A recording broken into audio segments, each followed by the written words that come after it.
21 Pilots really broke into the mainstream with the release of their album Blurryface, especially with two of their major hits coming from that album, Stressed Out and Ride, receiving constant radio airplay and really propelling the band, I would say fully leaving the indie scene behind into the mainstream at that time. Now, don't get me wrong, Blurryface is an incredible album from start to finish. Lyrically, it's amazing. It has great layers to the album musically, which I think transition perfectly into their next album after that as well. The layers on that album, Trench, are just absolutely great, and I think Blurryface really kind of started to do that. However, don't sleep on the album Vessel. Now, Vessel may not be as refined as the next two albums would be, but I think that's the beauty of that album, is that they took so many chances musically that it almost makes it one of the most, if not the most unique 21 Pilots albums to date. The history behind Vessel is very interesting. We're going to get into that on this episode. We're going to go track by track into Vessel, and then in the end, we're going to sum it up into the impact that Vessel had. But before I begin, this is Sarah on the Mainstream Indie Music podcast. I welcome all 240 of you, and of course, our many guests that are listening in as well.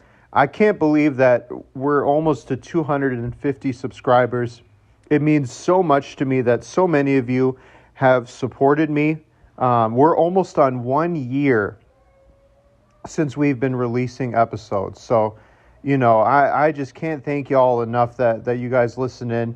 And last week's episode was our biggest one to date. I didn't expect that. I love the song, but I didn't expect that to happen. And just to see that happen and to see this channel grow is just absolutely incredible. And I thank y'all so much. But let's get into the history of Vessel. Now, what's interesting is Vessel was actually not even the original album. For you 21 Pilots fans, you know that many of the tracks on Vessel were actually re-recorded from a previous album called Regional at Best. And this was right before they got signed on to the Fueled by Ramen, very famous, album company. But before that happened, both of the duo didn't even know if that album was going to see the light of day. They had struck some success on their previous albums, but again, they weren't quite there yet, and they were still kind of wondering, is this really going to work as a band? But because they signed on to the album, or the record label, they decided to re-release it, as I said, to the name Vessel, and re-recorded a lot of those tracks. Now, Tyler Joseph kind of explains his reasoning behind the name, where he says that, he had a theory that our bodies are going to die, but the meaning of life is much bigger than our bodies, and the message will carry on because really our bodies are just kind of seen as a vessel. To kind of hit that point home is the album cover, where both of their grandparents, that's actually both of their grandparents on the cover of the album, which I think is such a unique touch. And sadly, one of their grandparents on the cover actually passed away not that long after the album's release. If he could only see how big that album got now, it would just be absolutely incredible. Now let's get into the tracks of Vessel. The very first one, we're not going to go, I should kind of clarify, we're not going to go into every single track, but definitely we're going to hit the highlights, and the highlight is Ode to Sleep. The very first one off of it. There's definitely a sense of conflict in the verses and the chorus, and you can just see that when you listen to it. The verses are so dark, where he's just talking about everything that he's battling with internally. And then all of a sudden, you hit the chorus, and it's just kind of like happy-go-lucky every single time. And it's so funny to see the contrast in the song. What's really cool is Tyler Joseph loves to perform that song. In fact, he even depicts it as one of his favorites off of their entire catalog to perform live. And really, Ode to Sleep is such a perfect way to set up Vessel. You know, like I said in the beginning, the contrast of music and styles and genres in Vessel is just so diverse. You just never know what you're going to expect on any song. You know, and Ode to Sleep is just a perfect way to set that up, you know, where you have such a contrast throughout the song. Now, next is Holding On to You. And Holding On to You is really the focus track. It is the main lead single for a time before we get to one later on this album. But to this day, it is one of 21 Pilots' biggest songs. You know, and it is just an absolutely incredible song. You know, the lyrics are absolutely amazing. The music, the build-up throughout the song until you hit that bridge that leads into the kind of like the hip-hop breakdown, kind of thinking like Linkin Park-ish breakdown towards the end of the song before you hit the chorus one last time. And what's kind of funny is, you know, Tyler Joseph says that that's actually one of his least favorite named songs. You know, he said both of them kind of struggled on what to call it. And since they say Holding On to You, you know, several times during the chorus, they kind of just went with it. But, you know, again, they didn't really know what else to call it. So they called it that. And what's kind of funny is the lyrics to the song, you know, again, which go a lot into, you know, fighting through your personal demons. Tyler doesn't really like to go into. So maybe writing the song, it came from a deep place within. And that's why he doesn't really like to talk about it very much. But for those that have listened to the lyrics of that song, you know, definitely helps people going through a hard time. Now, speaking of lyrics, that leads us perfectly into the next song, Migraine. Tyler Joseph says this is one of his greatest lyrical achievements. The migraine is kind of, it's more of a metaphor.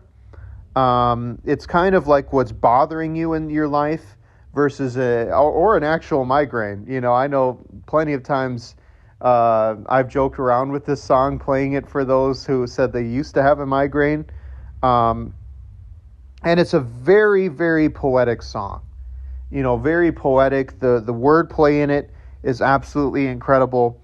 And again, you can interpret the song how you want. It could literally be about somebody who's sick, who has a migraine, or it could be somebody who's battling something problematic in their life. The next song kind of abruptly shifts, you know, because the first three songs that I've highlighted off this album are very similar musically. I will definitely say that. It is very alternative rock mixed with hip-hop, mixed with that rap rock kind of a genre that came out of the mid-2010s, I would say. But House of Gold is where we abruptly shift. One of the very few times. And what's kind of cool is this is based off of a conversation that Tyler had with his mom, where he talks about her aging and actually asked him to get her a house of gold. You know, pursuing those things in life, it's kind of like the listener's way of questioning that, you know, like, is this really the purpose of life, for us to just kind of get things, but then at the same time you want to provide the best kind of life for your loved ones, so you kind of go with it and you work hard as you can. And the music video fits perfectly with this message. For those who haven't seen it, please watch it. But the music video for House of Gold is you see Tyler playing and Josh as well playing their instruments. It seems like to somebody in a house. So it kind of seems nice, but then when you zoom out and you realize that the bottom half of them is gone. And meanwhile, Josh's bottom half is wandering around throughout the music video, which is really, really funny. It's kind of interesting because the song is not about having dreams and pursuing them. It's almost like a warning about what your dreams are. And again, you can work as hard as you can to provide for your loved ones, but at the same time, if you get lost in that endeavor, does it kind of just become a house of gold? So kind of interesting. The next one is one of the hardest hitting ones and one of the biggest songs on their catalog to this day, which is Car Radio. Now, what's funny about this is Tyler says this is a song that literally happened to him. He said he was in college, he was running late, he forgot to lock his door at home. When he came back, he found out that his car got gutted, including everything inside. His CDs were gone, the radio was gone, GPS was gone. And just like the song says, that's when he kind of had a chance to reflect and kind of got scared at where he was mentally. And there's no chorus to this song. It kind of just leads and builds until you hit the music part of the song. And to me, this song works so well because of the heavy, almost angry synth that plays in the song that perfectly matches up with the emotion and what's going on during the verses and builds to the climax where the synth part has just been building on itself, going crazy. And it just layers and layers and layers until it just erupts. At the same time, Tyler's vocals have been layering and layering until he just erupts and he's just screeching during that part of the song until it pretty much winds right back up to where we were at the beginning of the song, where he sings the verse one final time. Semi-Automatic is another one that we're going to touch on here, where it's just pretty much the main listener lamenting on why can't they be a better person, almost. But at the same time, you have this kind of happy contrast where you have the happy instruments kind of playing, but the darker message of the lyrics is what stands out against it as well. Next is the song Screen, where it's kind of it's a slower one.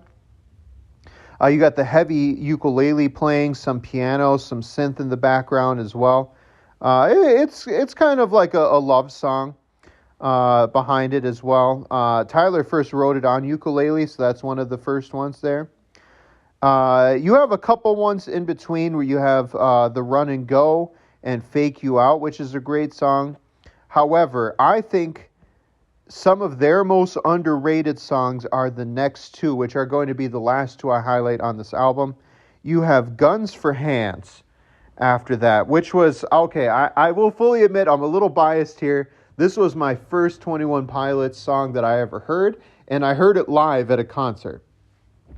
But I just had never heard anything like it at the time, where you have such amazing energy.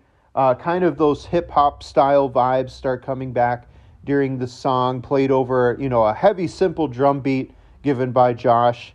But the song builds, and instead of having the kind of music climax that Car Radio has, it abruptly shifts tunes, almost like Holding On to You, where we have this huge hip-hop, rapish style breakdown, especially with the beat, right at the end of the song before you hit the chorus one more time. And then we got to talk about Trees, which is really cool. That Trees is actually one of Tyler's oldest written songs that they had. And there are kind of two different interpretations of the lyrics of Trees, where you could kind of say it's like a socially anxious song two people hanging out. You know, you could give the forest kind of background landscape if you want in your mind's eye. But you can kind of see it as like a spiritual journey as well, where, again, this whole album has that theme of like self-reflection, where you are in life. The album ends with the song Truce. And yeah, Vessel, absolutely, absolutely incredible. You know, you have to give it a listen. You have to give it a chance. This is really before 21 Pilots broke into the mainstream. Now, of course, Fueled by Ramen is, and I fully admit, is, you know, a huge music label. Absolutely. But to me, at this period of time, 21 Pilots had just started to get known, had started to get some radio airplay, but still I would classify them as indie at the time. I would love to hear your guys' comments. In fact, I really welcome a lot of your guys' comments on this video. I want to know, how do you feel about Vessel? You know, is it a better album than Blurry Face? Is it just a completely different album you can't really rank with the different 21 Pilots? Is it so early in their career that you had such the huge abrupt musical changes during the span of this album? Or was this when they were starting to kind of mess with layering songs, trying out different things? I don't know. You know, it's just a unique take on 21 Pilots. It was such a simpler time for them as well, where they were such a smaller band at the time. And yeah, that's it for me talking about Vessel. I'd love to hear y'all's thoughts, and I will talk to y'all next week. See you then.